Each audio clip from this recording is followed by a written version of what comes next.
ओम साई राम। नमस्कार, मैं लक्ष्मी एच.एस. साई बाबा की पठन श्रृंखला में आप सभी का पुनः स्वागत करती हूँ। आज मैं 5वें भाग से 7वां दृश्य पठन करने वाली हूँ। दृश्य 7। देवीदास बाबा के आने से पूर्व 12 साल वे शिरडी में आए थे। जब वे आए थे तब उनकी आयु करीब 10-11 साल की रही होगी। वे सुस्वरूप थे, सुंदर देह और तेज पूंज आंखें। कमर पर मात्र एक लंगोटी बांधे देवीदास हनुमान जी के मंदिर में आए थे। समयोपरांत सबने देवीदास का महत्व जाना। वे आद्यता और ज्ञानी थे। जब आपा भील उनके पास आने जाने लगे तब उसे भी उन्होंने अक्षर ज्ञान कराया था। उनके तमिल में आपा भील भी तेज हो गया। उसने उनसे वेंकटेश स्तोत्र सीखा और फिर से उसे कंठस्थ भी कर लिया। इससे शिरडी में उनका महत्व और भी बढ़ गया। कई भक्त लोग उनके पास जाकर विविध प्रकार का ज्ञान हासिल करने लगे। श्लोक आदि समझा लेने में उनकी सहायता लेने लगे। उनके सम्मुख बैठकर उसका सही उच्चारण समझ लेते, फिर रटते रहते। आपा बील और मालसपति नियम से उनके पास जाया करते थे। काशीराम उनको शिदा दिया करते थे। तात्या ने उनको अपना गुरु बनाया और काशीराम ने उनका शिष्यत्व ग्रहण किया। बाबा को देखते ही देवीदास ने उनकी महानता और अलौकिकता समझ ली थी और सबको इससे अवगत भी कराया था। आज उन्हीं साईं पर अपना अधिकार जताने वाले जौहर को शास्त्र में हराकर उसे शिरडी से निकाल बाहर करने की जिम्मेदारी मालसापति के साथ साथ सारी शिरडी ने उन पर डाली थी। साईं तो साक्षात भगवान है, जौहर उनके सामने क्या है। साईं परब्रह्म तो जौहर ब्रह्म का कद्दू और उसे तोड़ने का काम मैं निश्चित ही करूंगा। देवीदास ने मालसपति को आश्वासन दिया। उस दिन मस्जिद में एक बड़ी सी दरी बिछा दी गई। कई सारे लोग मस्जिद में सुबह से ही इकट्ठा होने लगे। अपने स्थान पर ऐन कर बैठते हुए जौहर ने कहा, काशीराम कहाँ है मालसपति और तुम्हारा ओ देवीदास? मालसपति देवीदास को लाने के लिए ही गए हैं, अभी आएंगे। तभी दोनों हाजिर हुए। तेजस्वी देवीदास निडर और निर्भीक थे। पहले वे मस्जिद में गए, फिर साईं के चरणों पर अपना माथा टिकाया। मालसापति ने भी उनका अनुकरण किया। साईं ने दोनों के सिर पर हाथ रखकर आशीर्वाद दिया और वे मस्जिद में कटघरी में पीठ लगाकर निरीह से बैठ गए और आनंद लेने लगे। देवीदास के स्थानापन्न होते ही लोगों ने उनकी जयकार की। देवीदास को मिला मनुष्य बल देखकर जौहर का विश्वास थोड़ा सा डगमगाया और वह मन ही मन थोड़ा सा घबरा गया। पर उस धूर्त आदमी ने अपने चेहरे को निर्विकार ही रखा। देवीदास और जौहर दोनों आमने सामने बैठे। जौहर ने दमन नीति का अवलंबन करते हुए कहा, मालसापति देवीदास जिस साईं के चरणों पर अपना माथा झुकाता है वही साईं मेरे सामने झुकता है। मतलब देवीदास साईं का शिष्य है और साईं मेरा, अर्थात जिसे तुम मुझे शास्त्रत करने के लिए कह रहे हो वह मेरे शिष्य का शिष्य है और मैं उसका परात्पर गुरु हूँ। गुरु का गुरु यानी परात्पर गुरु। जब मैं इतने ऊंचे स्थान पर हूँ तो भला देवीदास मुझसे शास्त्र कैसे करेगा? यह तो मिट्टी के टीले की हिमालय के साथ बराबरी करने वाली बात हो गई। इसीलिए मैं उसे अभी यहाँ से वापस जाने का अवसर देता हूँ। मैं जानता हूँ वह इस रास्ते में मुझसे जीत भी नहीं सकता। इसीलिए अपनी फजीहत ले होने से पहले ही यहाँ से चले जाने में होशियारी है ना, और यही ठीक भी हो रहेगा। पूछ ले देवीदास से। जौहर के इस अनपेक्षित वार से और विलक्षण तर्कवाद से लोग चकित हो गए। मालसापति भी चकरा गए, पर देवीदास शांत और निश्चल थे। उनके चेहरे की मुस्कुराहट इतनी सी भी कम नहीं हुई, उल्टा गहरी ही हुई, दूध की मलाई सी। कारण उन्होंने जान लिया कि जौहर अंदर घबरा गया है। मालसापति कुछ कहे इसके पूर्व ही देवीदास ने अपनी बुलंद आवाज में कहा, मालसापति अब आप कुछ कहिए, जो कहना है मैं कहता हूँ। फिर जौहर की ओर मुड़कर कहा, जौहर अब मैं साक्षात तुम्हारे सामने खड़ा हूँ, तो मालसापति से बात करने की अपेक्षा मेरे साथ ही बात कर। शास्त्रोक्त वाद विवाद करने के निश्चय से मैं यहाँ आया हूँ, इसीलिए वाद विवाद किए बिना वापस जाने का सवाल ही नहीं उठता। सबसे पहले तो मैं तुम्हारी आशंका का निवारण करता हूँ। पहले तो तू मेरा परात पर गुरु आदि कुछ नहीं है, इसीलिए यह शीकी बखारना बनकर जिसके शिष्य बनने की भी योग्यता नहीं, वह भला गुरु के क्या बनेगा? मतलब? जवाहरलाल ने चौंक कर कहा, तुम कहना क्या चाहते हो? मैं साईं का गुरु नहीं हूँ? ना, बिल्कुल नहीं। बेटा साईं, बाबा की ओर मुड़कर जवाहरलाल ने कहा, अब तू ही इस मूर्ख को बता दे कि मैं तेरा गुरु हूँ और तू मेरा चेला। साईं शांत थे, उन्होंने अपना मौन तोड़ा नहीं। देवीदास ने कहा, जवाहरलाल, तुम मुझे मूर्ख कह रहे हो? अब मुझे सचमुच तुम पर दया आ रही है। शास्त्रार्थ का पहला नियम है कि उसमें साक्षी के लिए किसी को भी बुलाया नहीं जाए, और फिर जब हम दोनों आमने सामने हैं तो तुम सीधे मेरे साथ बात करो ना। मैंने यह बात पहले भी कह दी और फिर दोबारा कहता हूँ, अब सीधे तुम मुझसे ही बात कर। फिर थोड़ा मुस्कुरा कर उन्होंने कहा, जवाहरलाल, लगता है तू घबरा गया है, इसलिए प्रारंभ में ही वाद विवाद शुरू होने से पहले ही तू इधर उधर की बातें पर मूल मुद्दे से भाग रहा है। सामने शेर को देखते ही बंदर जैसे वहां दौड़ने लगता है, वैसे ही तुम भी इधर उधर दौड़ रहे हो। इस पर एक हंसी की लहर टह उठी। जवाहरलाल सचमुच अंदर से घबरा गया था, पर वह बड़ा मायावी था। अपने बयातुर मन पर काबू पाकर उसने खुद को संभाल लिया। फिर हंसकर अपनी निर्भीकता दिखाते हुए बोला, अपने बारे में कोई भी धारणा मत बना लेना। खुद को शेर कहने से कोई बंदर सचमुच शेर नहीं होता। बिल्कुल यही बात मैं तुमको समझाना चाहता हूँ। देवीदास ने बड़े उत्साह से कहा, जिस प्रकार बंदर शेर नहीं बन सकता, उसी प्रकार खुद गुरु कहलाने से मूर्ख आदमी गुरु नहीं हो सकता।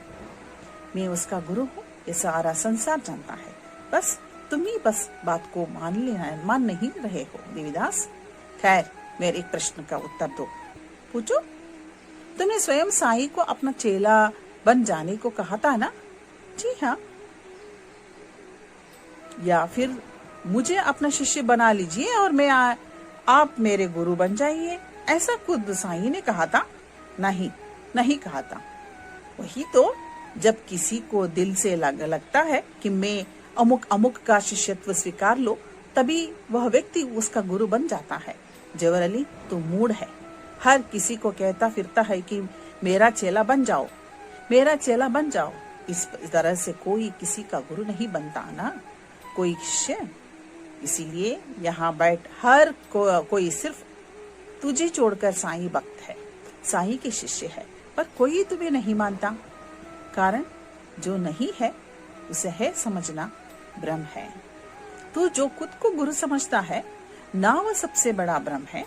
और मजेदार बात यह है कि जो खुद सदगुरु है, साक्षात भगवान है, साईं बाबा है, उनका गुरु कहने की जरूरत कर रहा है। तो साईं तो परब्रह्म है और तू ब्रह्म का बड़ा शून्य।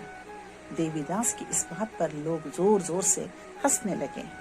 इसीलिए सबसे पहले गुरु, जगत गुरु, विश्व गुरु या परात्पर गुरु होने की अपनी सारी गलत फहमियों को दूर कर अकारण गुरु गुरु कहकर गुराना छोड़ दे। लोग हंसे। जवाहरलाल का चेहरा इस मजेदार हमले से मुरझाया। अंदर से जैसे तैसे बनाया हुआ जोश उतरने लगा था, फिर भी अपने पर नियंत्रण रखकर वह शासक के लिए बल जुटाने लगा। देवीदास ने कहा, प्रश्न मैं पूछूं या तुम पूछोगे? कोई बात नहीं, तुम पूछो, मैं तैयार हूँ। जवाहरलाल ने अपने चेहरे पर हंसी लाते हुए कहा और दोनों हाथ ऊपर झटकर आराम से बैठने की कोशिश करने लगे। ठीक है, यह बताओ, गीता, कुरान और बाइबल में श्रेष्ठ ग्रंथ कौन सा है? देवीदास ने प्रश्न का पासा फेंका और जवाहरलाल इस प्रश्न से हड़बड़ाया। यूं प्रश्न आसान लग रहा था, पर जब उसके उत्तर देने की बारी आई तो प्रश्न गहन लगने लगा। जवाहरलाल गड़बड़ गया। क्या जवाब दे? कुरान को श्रेष्ठ कहे तो मुस्लिम लोग भी बड़ी संख्या में मौजूद थे। उनके नाराज होने का भी डर था, और अगर वे नाराज हो जाए तो फिर उनकी नेतागिरी भी मिलने से रही। गीता या बाइबल को श्रेष्ठ कह भी दे तो हिंदू और ईसाई चाहे कुछ हो भी जाए, पर इसका शिष्यत्व लेने से रहे। फिर करे भी तो क्या करे? कम से कम मैं अपने मुस्लिम धर्म को तो बचा लूं। उसको सोचता देखकर देवीदास ने कहा, जौहर अली, प्रश्न तो बहुत सरल है। पहले ही प्रश्न पर इतना सोचोगे, गड़बड़ा जाओगे तो फिर आगे कैसे निभाओगे? देवीदास ने उसका मानसिक दमन धीरे धीरे करना शुरू किया। देवीदास, बहुत ही बचकाना सवाल कर रहा है तू। गीता, बाइबल ही नहीं, संसार के किसी भी धर्म ग्रंथ से कुरान निर्विवाद श्रेष्ठ है, क्योंकि खुद अल्लाह ने ही पैगंबर के सामने वह ला रखा था। कुरान की आयतें दिव्य वाणी है, इसीलिए कुरान में ईश्वर वाणी होने के प्रमाण मिलते हैं। इसी से उसे आयत कहा जाता है। मानव कल्याण के लिए ही नहीं, कुरान का अवतरण हुआ है। सारे जगत में सारी मानव जाति सुखी संपन्न हो, यही कुरान का हेतु है। महान तत्वों और पथ प्रदर्शन से बड़ी कुरान सर्वश्रेष्ठ ग्रंथ है। अत्यंत मधुर वाणी में अपने ज्ञान की परिपक्वता का प्रदर्शन करते हुए जौहर अली ने अपनी कुरान मीमांसा बताई। कईयों को वह ठीक भी लगी। अब देवीदास का दूसरा प्रश्न क्या होगा, इसकी उत्सुकता सबको होने लगी। देवीदास ने सस्मित कहा, तुमने इसमें नई बात तो क्या बताई? जो बात कुरान के बारे में सच है, वही बात गीता और बाइबल के बारे में भी सच है। गीता को तो भगवत यानी ईश्वर द्वारा बनाई गई माना जाता है।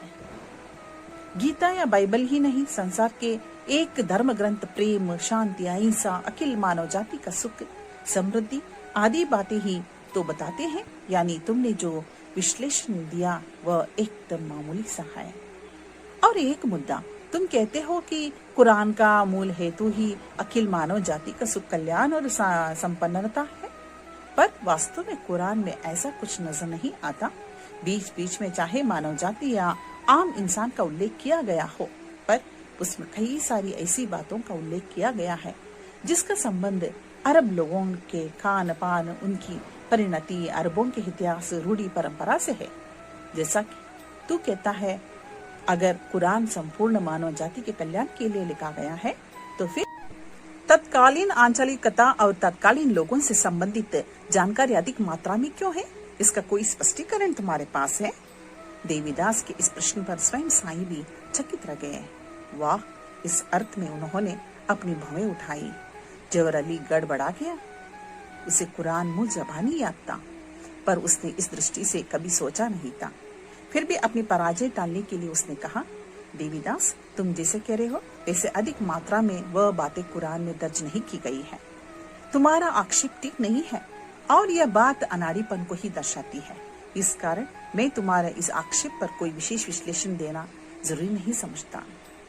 देवीदास हंसे। अपनी तेज आवाज में उन्होंने कहा, जौहर अली, तुमने कुरान मात्र रटी है। अरे, किसी धर्म ग्रंथ को रटने से काम नहीं चलता, बल्कि उसका हृदय से आकलन कर लेना बहुत जरूरी है। मैंने उसका आकलन बुद्धि से किया है, फिर उसे अपने हृदय में रखा है। इस कथन पर हिंदू मुस्लिम सब ने तालियां बजाकर दाद दी। कुरान में अरब और उनकी जीवन प्रणाली से जुड़ी जो बातें आती हैं, उस बारे में बताता हूँ। सुनो, संसार का कोई भी दर्शन, कोई भी जीवन शैली या मार्गदर्शन संदर्भहीन नहीं होता। इसके निर्माण के पीछे तत्कालीन स्थितियां होती है। यह दर्शन या मार्गदर्शन या जीवन से जुड़ा कोई भी आंदोलन इस दृष्टिकोण या तत्वों के सहारे मानवीय जीवन की व्यवस्था बनाना चाहते हैं। उन आधारभूत तत्वों की पूरी ताकत से उस प्रदेश विशेष में ही पहले लागू करना चाहिए, जहाँ से उसका आगमन किया जाए। उसी तरह जो उनकी भाषा से लेकर उनके स्वभाव, रहन सहन आदि से सुपरिचित है, ऐसे ही लोगों को उनका नेतृत्व कर उन तत्वों को वहाँ के लोगों के मन में भी अंकुरित करने चाहिए।